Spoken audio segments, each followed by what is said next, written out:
Hey guys, in this video I'll show you how to find your Grafana version. Okay, now the first thing I want you to do is open up your File Explorer because I'll show you three ways. The first one, you go to your installation path. So go to local disk C.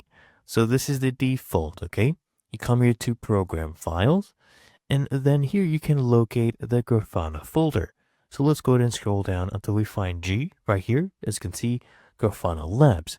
So I will click on this folder, and this right here is the version. What you could also do is go to your dashboard, okay? And here you go. This is the Grafana version. Or if you're logged in, what you can do is just come here at the top right. You should see a small question mark, okay? And if we click on this, it shows us our Grafana version. So it's really that easy. That is how you find your Grafana version.